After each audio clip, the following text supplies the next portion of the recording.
तो दोस्तों आज मैं एक्सप्लेन करने वाला हूँ मलयालम इंडस्ट्री का एक super hit crime suspense movie जिसका नाम है जन गण मन। इस मूवी में एक फीमेल प्रोफेसर को पहले रेप किया जाता है और उसके बाद उसको जला के मार दिया जाता है और ये नेशनल न्यूज बन जाता है और पुलिस इसको किस तरह से सॉल्व करता है हम इस मूवी में आगे देखेंगे। और इस मूवी में आपको बहुत बढ़िया कोर्ट रूम सीन भी देखने को मिलेगा जहाँ पे बहुत सारे ट्विस्ट पे ट्विस्ट भी देखने को मिलेगा। आप बस थोड़ा सा पेशेंस के साथ इस वीडियो को पूरा देखिए। मैं गारंटी के साथ कह सकता हूँ कि आपको क्लाइमैक्स बहुत पसंद आएगा। तो चलिए हम साथ मिलकर इस मूवी को देखते हैं। साल है 2014। कहानी की शुरुआत में हम रामानगर सेशन कोर्ट को देखते हैं जहाँ पे बहुत दिन से चल रही एक केस की सुनवाई आज होती है और अरविंद नाम का एक बंदे को दोषी करार किया जाता है। उसे पुलिस कोर्ट से गाड़ी की तरफ ले जा रहा होता है, तभी कोई अपना हाथ अरविंद के कंधे पे रखता है। ये कौन है अभी हमें दिखाया नहीं गया है और हम देखते हैं अरविंद की पत्नी भी वहाँ पे होती है और अरविंद को इस हालत में देख के वो रो रही होती है। तो दोस्तों ये अरविंद कौन है और इसे किस जुर्म के लिए सजा मिली ये हमें इस मूवी के अंत में पता चलेगा। फिर यहाँ से सीन सीधा शिफ्ट होता है 2019 में और हम देखते हैं एक बंदा फोन पे किसी से बात करते हुए बाइक पे जा रहा होता है और उसका पूरा ध्यान फोन पे होता है और वो सामने जा रही एक गाड़ी के बहुत करीब आ जाता है और अचानक ब्रेक लगाता है जिसके कारण उसकी गाड़ी स्लिप हो जाता है और वो नीचे गिर जाता है। फिर जब वो उठता है वो कुछ ऐसा देखता है जिसे देखने के बाद वो डर जाता है। फिर ये सीन यहीं पे कट हो जाता है। फिर हम देखते हैं इस स्टेट की होम मिनिस्टर अस्पताल आए हुए हैं अपनी ग्रैंड डॉटर को लेके क्योंकि उसे निमोनिया हो गया है। तभी वहाँ पे खड़े हुए एक पुलिस वाले को एक कॉल आता है और वो होम मिनिस्टर को कहता है सर एक प्रॉब्लम हो गया है। फिर ये सीन यहाँ पे कट हो जाता है। फिर हम एक बड़ा सा न्यूज़पेपर एजेंसी को देखते हैं जहाँ पे एडिटर न्यूज़पेपर के फ्रंट पेज पे कुछ चेंजेस करने के लिए कहते हैं। दरअसल फ्रंट पेज पे कुछ अलग न्यूज छपने वाला था लेकिन अभी उनको अचानक एक ब्रेकिंग न्यूज मिला है, इसीलिए वो उस न्यूज को बदल के अभी जो लेटेस्ट न्यूज मिला है उसे वहाँ पे ऐड करने के लिए कह रहे होते हैं। अगले सुबह हम देखते हैं पुलिस को बहुत बुरी तरह जली हुई लड़की की लाश मिलती है। बाद में हमें पता चलता है उस लड़की की नाम सबा है और वो सेंट्रल यूनिवर्सिटी में प्रोफेसर थी। फिर हम देखते हैं सेंट्रल यूनिवर्सिटी में सबा मैम की याद में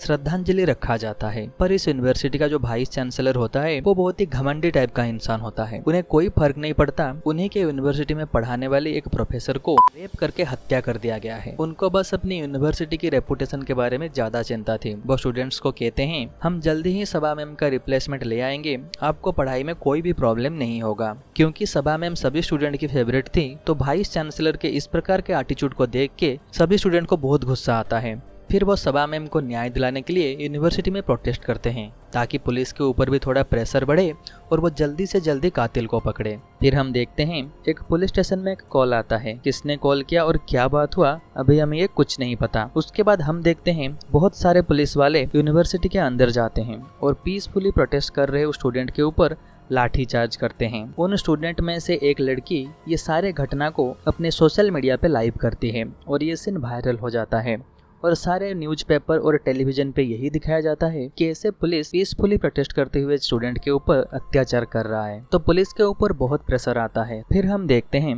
इस केस को सॉल्व करने के लिए home minister assistant commissioner Sajjan Kumar को अपॉइंट करते हैं। सज्जन कुमार एक बहुत ही ईमानदार पुलिस ऑफिसर होते हैं। वो अपने बेटे के साथ अकेले रहते हैं क्योंकि उनकी पत्नी के साथ उनका तलाक हो चुका है। सज्जन सबसे पहले अस्पताल जाते हैं और वो वीडियो बना के वायरल करने वाली लड़की से मिलते हैं क्योंकि उसको पुलिस वालों ने बहुत बुरी तरह से मारा था। तो सज्जन सबसे पहले उस लड़की को माफी मांगते हैं और वो उसे कहते हैं आप पुलिस पे भरोसा रखिए, हम उस कातिल को जरूर पकड़ेंगे। उसके बाद वो सबा के माँ से मिलते हैं और उनको भी प्रॉमिस करते हैं कि मैं 30 दिन के अंदर अंदर सबा के कातिल को ढूंढ निकालूंगा। फिर पुलिस इन्वेस्टिगेशन शुरू कर देता है। तो दोस्तों जिस जगह पे सबा मैम को जलाया गया था वो पेट्रोल पंप और टोल गेट के बीच में आता है और ये दो जगह के बीच का डिस्टेंस लगभग 3 किलोमीटर होता है और ये 3 किलोमीटर के अंदर रास्ते पे कोई भी सीसीटीवी नहीं होता है। फिर पुलिस वाले देखते हैं मर्डर जिस टाइम पे हुआ था उस टाइम से 1 घंटे के अंदर 96 गाड़ी पेट्रोल पंप से गुजरती है पर सिर्फ 94 गाड़ी टोल गेट पे पहुंचती है। मतलब 2 गाड़ी बीच में कहीं गायब हो जाते हैं। इनमें से एक स्प्लेंडर बाइक होता है। तभी न्यूज में इस केस को देखने के बाद वो स्प्लेंडर बाइक वाला बंदा पुलिस के पास आता है और बताता है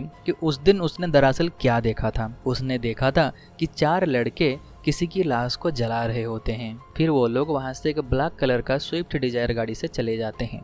तभी यहाँ पे एक पुलिस वाला कहता है, सर जो 2 गाड़ी बीच में से गायब थे ना, उनमें से एक ब्लैक कलर का स्विफ्ट डिजायर था। सज्जन सर उस बाइक वाले से पूछते हैं, क्या तुमने उनका चेहरा देखा है, स्केच बनवा सकते हो? तो वो कहता है, नहीं सर, दरअसल अंधेरा बहुत था तो इसीलिए ठीक से देख नहीं पाया, लेकिन अगर मैं उन्हें सामने देखूंगा तो पहचान लूंगा। तभी पुलिस वालों को पता चलता है फोरेंसिक वालों को क्राइम सीन से एक फिंगरप्रिंट मिला था और वो हमारे डाटाबेस में एक क्रिमिनल के साथ मैच हो रहा है। सज्जन सर जब उस क्रिमिनल का फोटो उस बाइक वाले को दिखाते हैं तो वो उसे पहचान लेता है और वो कहता है उन चारों लड़कों में से ये एक है। इन चारों का एक ग्रुप होता है। ये लोग ड्रग्स बेचते हैं, चोरी करते हैं और चेन स्नैचिंग भी करते हैं। बहुत सारे अलग अलग पुलिस स्टेशन में इनके खिलाफ कंप्लेन भी रजिस्टर है। इन लोगों को 14 दिन के लिए जेल भी हुआ था। ये लोग पॉलिटिकल पार्टी के लिए काम करते हैं, इसलिए जल्दी ही जेल से निकल जाते हैं। तभी सज्जन सर कहते हैं, पर इस बार ये लोग लंबे टाइम के लिए जेल जाएंगे। फिर हम देखते हैं सज्जन सर सीक्रेट ऑपरेशन करके ये चारों लड़कों को अरेस्ट कर लेते हैं, लेकिन ये इन्फॉर्मेशन लीक हो जाता है और सभी न्यूज़पेपर और न्यूज चैनल पे ये दिखाया जाता है। तो सेंट्रल यूनिवर्सिटी के सभी स्टूडेंट पुलिस स्टेशन का घेराव कर लेते हैं और वहाँ पे प्रोटेस्ट करते हैं, जल्दी से जल्दी ये चारों रेपिस्ट को फांसी दो। फिर हम देखते हैं सज्जन सर ये चारों लड़कों से एक एक करके पूछताछ करते हैं और पूछते हैं, बताओ तुमने ये क्यों किया? उनमें से एक तो कहता है, मैं बहुत बार जेल आ चुका हूँ, मैं तुमसे बिल्कुल नहीं डरता, और हाँ मुझे पता है मैं कुछ ही दिनों में इस जेल से निकल जाऊंगा और तुम कुछ कर भी नहीं सकते। तभी एक दिन जब सज्जन सर पुलिस स्टेशन में नहीं थे, किसी पॉलिटिकल पार्टी के कुछ लोग ये चारों लड़कों से मिलने के लिए आते हैं और इन्हें कहते हैं, तुम टेंशन मत लो, हम तुम्हें 3 साल के अंदर अंदर बाहर निकाल लेंगे। ये बात एक हवलदार सुन लेता है और वह सज्जन सर को बताता है और उसी शाम को सज्जन सर को उनके सीनियर ऑफिसर से कॉल आता है और वो कहते हैं, तुम अभी इसी वक्त इन चारों लड़कों को एसएल-पुरम पुलिस स्टेशन में शिफ्ट कर दो और हाँ तुम्हें इस केस से हटाया जाता है। अभी से ये केस एसएल-पुरम के एसपी देखेंगे। सज्जन सर कहते हैं, पर सर हम इस केस में बहुत आगे आ चुके हैं, हमें थोड़ा और टाइम दीजिए, हम इस केस को सॉल्व कर देंगे। पर उनके सीनियर उन्हें कहते हैं, मैं कुछ नहीं कर सकता, ये ऑर्डर ऊपर से आए हैं। फिर हम देखते हैं बहुत दुख के साथ सज्जन सर इन चारों लड़कों को गाड़ी में डाल के एसएल-पुरम पुलिस स्टेशन के लिए निकल जाते हैं। तभी सज्जन सर को याद आता है कि वो सबा की माँ को प्रॉमिस किए थे कि वो दोषी को सजा दिला के रहेंगे और यूनिवर्सिटी के स्टूडेंट्स भी सज्जन सर को बहुत भरोसा करते हैं। फिर हम देखते हैं सज्जन सर उनके पीछे जो पुलिस गाड़ी इनके साथ जा रहा था उसे कहते हैं, तुम आगे निकलो, मैं तुम्हें एसएल-पुरम पुलिस स्टेशन में मिलूंगा। और फिर वो अपनी गाड़ी को एक सुनसान इलाके में ले जाते हैं और इन चारों लड़कों का एनकाउंटर कर देते हैं। अगले सुबह जब ये न्यूज चारों तरफ स्प्रेड हो जाता है, सभी मीडिया और न्यूज चैनल में ज्यादातर लोग सज्जन सर के सपोर्ट में होते हैं। सभी लोगों को यही लगता है कि ये चारों लड़कों के साथ यही होना चाहिए था, वो यही डिजर्व करते थे। और हम देखते हैं सज्जन सर का बेटे का रोड पे एक्सीडेंट हो जाता है और वो सीरियस कंडीशन में अस्पताल में एडमिट किया जाता है। दूसरी तरफ हम देखते हैं ह्यूमन राइट कमीशन सज्जन सर के ऊपर केस फाइल करता है इस एनकाउंटर को लेके। फिर हम देखते हैं सज्जन सर को सपोर्ट करने के लिए सेंट्रल यूनिवर्सिटी के स्टूडेंट्स और सबा की माँ भी अदालत आई हुई हैं। फिर हम देखते हैं सज्जन सर की तरफ से लड़ने वाले वकील मिस्टर अय्यर एक कहानी सुनाते हैं। 1989 में एक केस आया था जहाँ पे एक अमीर घर के लड़का बस में एक लड़की को छेड़ रहा था। सब लोग देखते रहे पर कोई उस लड़की का मदद करने के लिए नहीं आया। तभी एक 18 साल का लड़का सामने आया और उस अमीर घर के लड़के का हाथ तोड़ दिया। पता है बाद में कोर्ट में क्या हुआ? 18 साल के उस लड़का जिसने की लड़की की मदद के चक्कर में उस अमीर घर के लड़के का हाथ तोड़ दिया था, उसके ऊपर अटेम्प्ट टू मर्डर का चार्ज लगाया गया और वो खुद को सही साबित करने के लिए कई साल कोर्ट के चक्कर लगाता रहा। हमारे इस केस में भी ऐसा ही है। सज्जन सर उन रेपिस्ट और हत्यारों को मारा है। वो किसी आम इंसान नहीं थे, वो एक प्रोफेशनल क्रिमिनल थे। बल्कि मैं तो यही कहूंगा कि इस कोर्ट में बैठे हुए हर व्यक्ति अपने दिल पे हाथ रख के एक बार सोचे, क्या जो सज्जन सर ने किया क्या वो गलत था? तभी हम देखते हैं एक हाथ ऊपर आता है। तो दोस्तों ये जो हाथ ऊपर किया था वो और कोई नहीं, हम मूवी के शुरुआत में जो अरविंद को देखे थे ये वही थे। और यहाँ पे वो ह्यूमन राइट कमीशन की तरफ से वकील बन के लड़ रहा है। आखिर इसके साथ हुआ क्या, ये जेल से कब आया, ये सब हम इस मूवी के अंत में जानेंगे। तो अभी फिलहाल हम फोकस करते हैं सबा की केस में। तो अरविंद कहते हैं कौन दोषी है और कौन नहीं, इसका फैसला अगर पुलिस वाले करने लगे तो फिर अदालत का क्या काम। फिर वो जज साहब को कहते हैं इन चारों को कोर्ट में प्रोड्यूस ही नहीं किया गया था और ना ही इनके ऊपर कोई ट्रायल चला। पुलिस उन्हें अरेस्ट किया और उसके बाद उनका इनकाउंटर कर दिया। क्या ये लॉ के अगेंस्ट नहीं है? ताज होटल में हमला करने वाला आतंकवादी अजमल कसाब को भी कोर्ट में प्रोड्यूस किया गया था, फिर जाके उसे फांसी की सजा मिली। पर यहाँ पे पुलिस को किस बात की जल्दी थी? फिर Arvind national women's right commission की चेयरमैन श्वेता गुप्ता को कटघरे में बुलाते हैं और उन्हें पूछते हैं, जिस दिन सबा का मर्डर किया गया था आपने उस दिन सोशल मीडिया में पोस्ट किया था #shocked। मैम आप किस बात पे शॉक्ड हुई थी, जरा हमें भी बताइए। फिर श्वेता गुप्ता कहते हैं कैसा बेहुदा सवाल है, एक लड़की के साथ रेप हुआ है तो बाकी सब लोगों की तरह तो मैं भी शॉक होऊंगा ना। मैडम आपके जानकारी के लिए मैं बता दूं, हमारे देश में हर 15 मिनट में एक लड़की के साथ बलात्कार किया जाता है। इस हिसाब से अगर देखा जाए तो आपको हर 15 मिनट में एक बार #shocked करके सोशल मीडिया में पोस्ट करना पड़ेगा। सिर्फ 2 दिन पहले आपकी वुमेन्स कमीशन के ऑफिस से कुछ ही किलोमीटर दूर एक 3 साल के बच्ची के साथ बलात्कार किया जाता है और उसके बाद उसका मर्डर कर दिया जाता है। लेकिन आपने उस दिन तो कोई भी हैशटैग यूज नहीं किया था अपने सोशल मीडिया में, बल्कि आपने उस दिन शाहरुख खान को हैप्पी बर्थडे विश किया था। तो फिर आपने सिर्फ सबा की ही मौत पे क्यों शॉक्ड लिखा? तो श्वेता गुप्ता कहते हैं लड़की के साथ बलात्कार किया गया था और उसके बाद उसको जला के मार दिया गया। उस दिन सभी मीडिया पे बस यही न्यूज दिखाया जा रहा था, तो शॉकिंग रिएक्शन तो आएगा ही ना। उसके बाद अरविंद मीडिया एडिटर को बुलाते हैं। तो दोस्तों ये वही मीडिया एडिटर है जिसको हमने मूवी की शुरुआत में देखा था, जो कि किसी ब्रेकिंग न्यूज के चलते हेडलाइन पे चेंज करवा रहा था। दरअसल वो यही सबा की डेथ की न्यूज थी। अरविंद उन्हें पूछते हैं जिस दिन सबा का मर्डर हुआ उस दिन आपने सबा की न्यूज को फर्स्ट पेज पे दिखाया और उसी दिन एक 36 ईयर लेडी की डेड बॉडी एक लेक पे मिली थी। तो मेरा सवाल ये है कि आप ये दोनों मर्डर में सिलेक्ट कैसे किया कि किसको फ्रंट पेज पे देना है और किसको 7वें पेज पे देना है? तो एडिटर साहब कहते हैं क्योंकि सबा एक प्रोफेसर थी और वो अपने काम से वापस लौट रही थी, और सबसे बड़ी बात तो ये है कि सबा के साथ रेप हुआ था जो कि उस 36 वर्षीय लेडी के साथ नहीं हुआ था। इसलिए मैंने सबा की केस को हमारे अखबार के फ्रंट पेज पे डाला। फिर अरविंद कहते हैं सबा का पोस्टमार्टम रिपोर्ट 2:30 PM में आया है, जबकि आपका न्यूज़पेपर रात को प्रिंट हुआ था। तो आपको ये पता कैसे चला कि सबा के साथ रेप हुआ है? तो फिर अरविंद सबा की माँ को बुलाते हैं और उन्हें पूछते हैं कि आपके बेटी के साथ क्या हुआ था, जरा मुझे डिटेल्स में बताइए। तो सबा की माँ कहते हैं मेरी बेटी के साथ बलात्कार किया गया था और उसके बाद उसको जला के मार दिया गया। क्या आपने उन चारों लड़कों को आपके बेटी को रेप करते हुए या फिर उसको मारते हुए देखा था? तो वो कहते हैं नहीं देखा था। तो फिर आप इतना यकीन से कैसे कह सकते हो कि यही 4 लड़के आपके बेटी की खूनी हैं?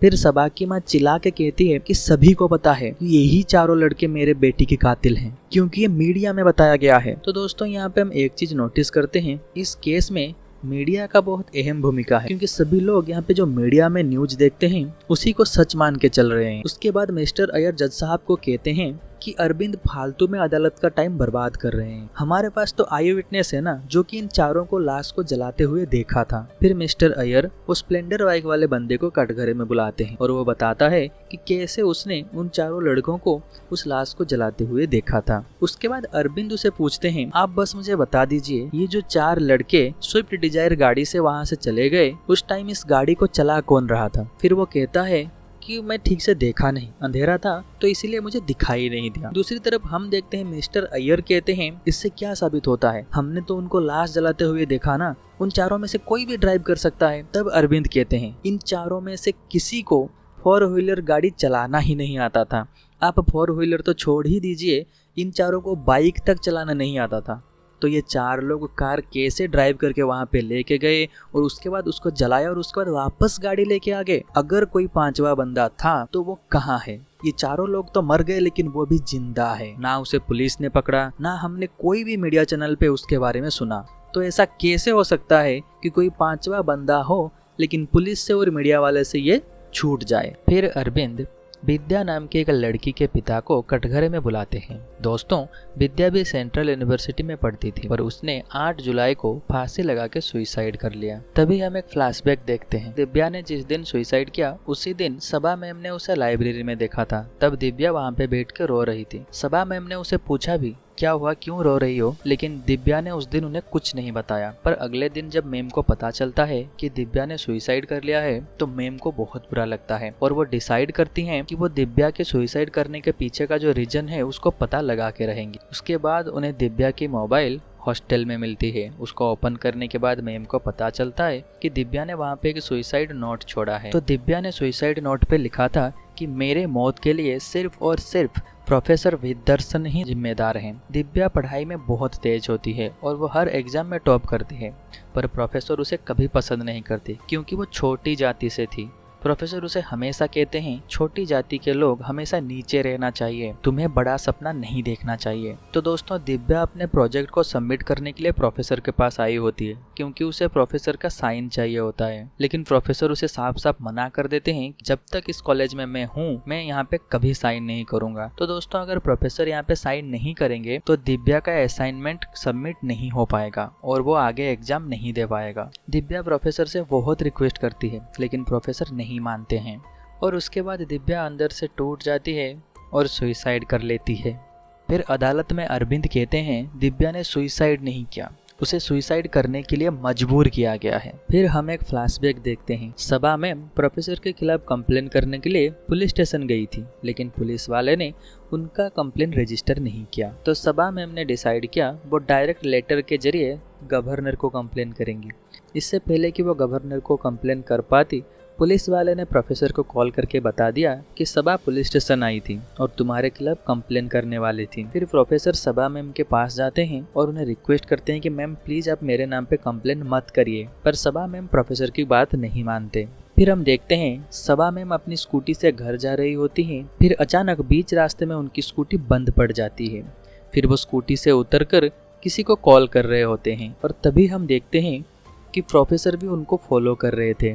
तभी प्रोफेसर सबा मैम को अपनी कार से कुचल के चले जाते हैं और सबा मैम की वहीं पे डेथ हो जाती है। फिर एज ए ऑडियंस हम सोचते हैं कि अगर सबा का मौत वहीं रास्ते के बीच में हुआ था, लेकिन मूवी के शुरुआत में हमें सबा की लाश जहाँ पे मिली तो वहाँ पे उनकी लाश गई कैसे और उनकी लाश को जलाया क्यों गया और ऐसा क्यों कहा जा रहा है कि उनके साथ रेप हुआ था। तो दोस्तों यहीं पे आता है सबसे बड़ा ट्विस्ट। दोस्तों हमने मूवी के शुरुआत में देखा था होम मिनिस्टर अस्पताल में होते हैं। तभी एक बंदा होम मिनिस्टर से कहता है सर सर्वे के अनुसार आपकी पार्टी अगला इलेक्शन हार रही है, जनता का भरोसा आपके ऊपर से उठ रहा है, आपको कुछ करना पड़ेगा वरना आप इलेक्शन हार जाएंगे। तभी वहाँ पे खड़ा हुआ एक पुलिस वाले को कॉल आता है और वो होम मिनिस्टर से कहता है सर एक प्रॉब्लम हो गया है, एक हिट एंड रन केस हुआ है, किसी ने सबा नाम की एक प्रोफेसर को गाड़ी से कुचल के मार दिया है। फिर होम मिनिस्टर गुस्से से उस पुलिस वाले को कहते हैं इधर मेरे कुर्सी जाने वाला है, कुर्सी गई तो जितना भी घोटाला मैंने किया है सब बाहर आ जाएगा, ये सब छोड़ के रोड पे हुई एक्सीडेंट का केस तुझे प्रॉब्लम लग रहा है। तो दोस्तों तभी हम यहाँ पे सज्जन सर को देखते हैं। वो होम मिनिस्टर को कहते हैं सर मेरे पास एक प्लान है, क्यों ना हम सबा की लाश को आपके फायदे के लिए यूज करें, इससे जनता का आपके प्रति प्यार बढ़ जाएगा। पहले हम उस लाश को वहाँ से शिफ्ट करके अपने पास ले आते हैं। फिर सज्जन सर कहते हैं हमें क्राइम की दुनिया से जुड़े हुए 4 लड़के चाहिए। फिर नेताजी 4 लड़कों का जुगाड़ करते हैं। दोस्तों ये 4 लड़के वही होते हैं जिनका एनकाउंटर हुआ है। फिर नेताजी का एक बंदा सबा मैम के लाश के साथ इन 4 लड़कों को कार से ले जाता है और उनको इसे जलाने के लिए कहता है और वो खुद कार के अंदर बैठा रहता है। इसीलिए जब स्प्लेंडर वाले बंदे ने उन्हें देखा था तो उसे सिर्फ 4 बंदे दिखे थे, क्योंकि 5वां बंदा तो गाड़ी में बैठा था। दोस्तों ये 4 लड़कों को पता भी नहीं होता है ये नेताजी के प्लान का हिस्सा है और आगे जाके इनको अरेस्ट भी किया जाएगा। फिर हम देखते हैं सज्जन सर के कहने पर नेताजी का PR टीम भी अपना काम पे लग जाता है और सभी न्यूज चैनल और न्यूज़पेपर में बस इसी खबर को चलाया जाता है और इसी को ब्रेकिंग न्यूज बनाया जाता है। दोस्तों सेंट्रल यूनिवर्सिटी में जो स्टूडेंट के ऊपर लाठीचार्ज किया गया था वो भी सज्जन सर के कहने पर ही किया गया था। दोस्तों आपको याद होगा हमने एक सीन देखा था जब एक पुलिस वाले को कॉल आया था, पर किसने कॉल किया था हमें उस टाइम पता नहीं था।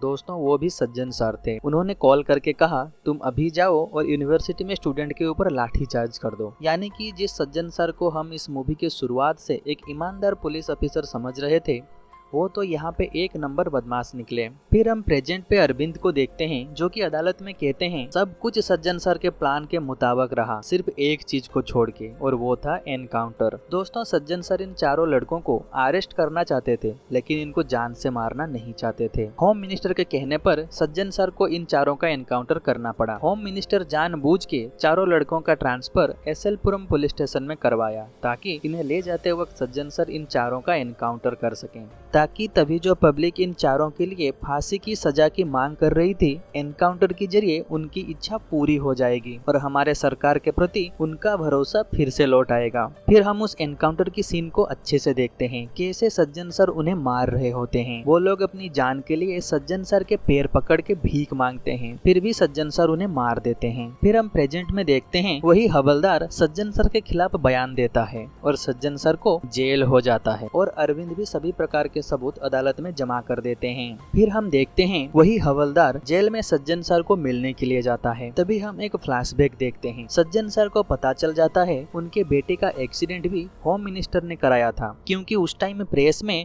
उस एनकाउंटर को लेके बहुत सारे उल्टा फुल्टा सवाल सज्जन सर को पूछे जा रहे थे। तो मीडिया का ध्यान वहां से हटाने के लिए होम मिनिस्टर ने सज्जन सर के बेटे का एक्सीडेंट करवाया। ये जानने के बाद सज्जन सर को अपनी भूल का रियलाइजेशन हुआ। उनके भूल की सजा उनकी बेटे को झेलना पड़ रहा है। फिर उन्होंने तय किया कि वो खुद को ही सजा देंगे, इसीलिए वो सबा मैम की जो एक्सीडेंट का केस था उसे अच्छे से इन्वेस्टिगेशन करते हैं और सभी सबूत को इकट्ठा करते हैं और उसे लेके वो हवलदार के पास जाते हैं और उसे देके कहते हैं तुम एक काम करना, ये किसी एक अच्छे वकील को देना और तुम खुद भी अदालत में मेरे खिलाफ बयान देना ताकि मुझे जेल हो जाए। फिर सज्जन सर हवलदार को कहते हैं कि तुमने जिस वकील को चुना था वो बहुत ही बढ़िया था, वो केस को बहुत ही बढ़िया तरीके से लड़ा। फिर हवलदार कहता है सर वो वकील बनने से पहले एक आईपीएस ऑफिसर थे, कानून के ऊपर उनका पूरा भरोसा था, पर वही कानून उन्हें धोखा दिया और उन्हें जेल में डाल दिया गया। मैंने उनकी आंखों में वो दुख और गुस्सा दोनों एक साथ देखा है जब उनकी पत्नी की डेथ हो गई थी। दोस्तों ये वही लड़की होती है जिसको हमने इस मूवी की शुरुआत में देखा था। दोस्तों अरविंद जब आईपीएस ऑफिसर थे उस टाइम अभी जो होम मिनिस्टर हैं वो अपने पार्टी का लीडर थे और उसी टाइम रामानगर में एक दंगा हुआ था और 136 लोग मारे गए थे और इस दंगे का प्राइम सस्पेक्ट यही थे और इस दंगे का इन्वेस्टिगेशन करने का जिम्मेदारी अरविंद को दिया जाता है और अरविंद अपनी पूरी ईमानदारी से इस केस का छानबीन करने लग जाते हैं और इसे लगता है बाकी सभी पुलिस वालों की तरह अरविंद को भी ये रिश्वत देगा और वो अपनी तरफ कर लेगा, पर अरविंद उल्टा उसे एक जोर का थप्पड़ मारते हैं। उसके बाद वो गुस्से से वहाँ से चला जाता है। फिर हम देखते हैं कोई एक झूठा इल्जाम लगा के अरविंद को जेल भेज दिया जाता है। दोस्तों मूवी के शुरुआत में हमने देखा था किसी ने अपना हाथ अरविंद के कंधे पे रखा था। दोस्तों वो दरअसल यही था। फिर हम प्रेजेंट में देखते हैं अरविंद होम मिनिस्टर को कॉल करके कहते हैं रेडी रहना, इस बार कोई भी कानून तुम्हें बचा नहीं सकता। तो यहाँ पे एक और सीक्रेट रिवील होता है कि अरविंद की पत्नी का खून भी इसी होम मिनिस्टर ने करवाया था और इसी के साथ ये मूवी यहीं पे खत्म हो जाता है। तो स्टोरी को देख के ऐसा लग रहा है कि इसका पार्ट 2 भी आ सकता है। दोस्तों अगर आपको ये वीडियो अच्छा लगा तो इस वीडियो को लाइक कर दीजिए, एक छोटा सा कमेंट भी कर दीजिए और आगे भी ऐसे वीडियो हमेशा देखने के लिए हमारे चैनल को सब्सक्राइब कर दीजिए। तो आज की इस वीडियो में बस इतना ही, फिर मिलते हैं हम अगली वीडियो में, तब तक के लिए बाय बाय।